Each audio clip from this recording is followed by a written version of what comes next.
At sa puntong ito, makakausap po natin si Senior Superintendent Rolando Anduyan. Siya po ang Director ng Rizal Police sa Provincial Office. Magandang hapon po, Senior Superintendent Anduyan. Magandang hapon din na Susan. Okay, sa ngayon po ba ay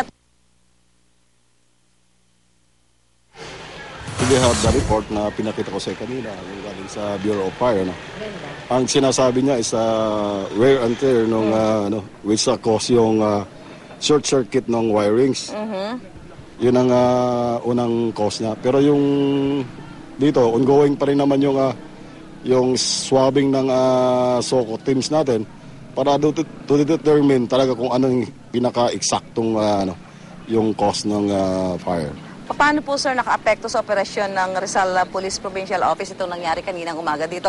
Dahil sabi nyo nga, nung mangyari po yung sunog, mag-flag racing kayo kanina. Exactly. Yung natin, ang ginagawa ng SWAT teams natin, during sa flag racing, hindi na sila nag-a-attend.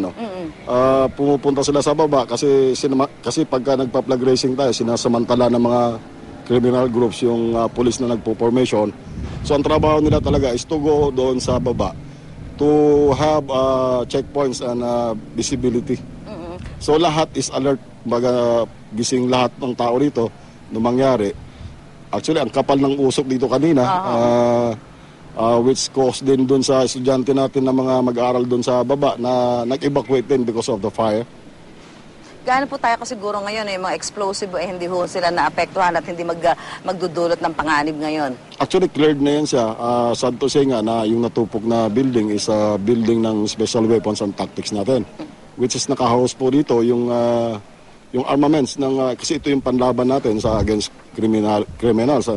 So yung mga armaments nila is mabibigat. Sad to say nga, naabot din ng sunog. Hindi natin na-evacuate lahat because sa kapal na ng usok kanina. So paano po gagawin natin ngayon? Dahil sabi nyo nga parang dahil doon sa mga electrical wiring mukhang matagal na kung hindi na-check. Ano ang gagawin natin ngayon para to make sure na ito nangyari insidente hindi na maulit?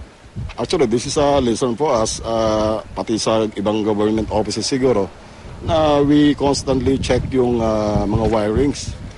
Kasi itong kampo na to is medyo matagal na po ito. Panahon pa ng PC ito.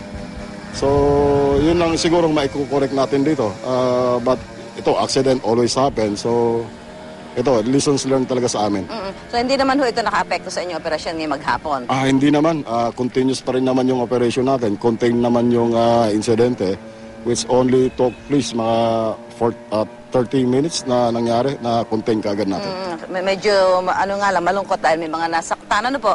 Doon naman sa mga nasaktan, okay na sila lahat except yung one person na under observation pa. Ito yung yung sa fire, member of fire kasi siya talaga yung first responder. So sa awa ng Diyos, yung iba ay nakalabas na, siya na lang ang medyo naiwan din sa hospital. Okay, maraming salamat. Si Senior Superintendent Arturo Anduyan, siya po ang Director ng Rizal Provincial Police Office. Maraming salamat po.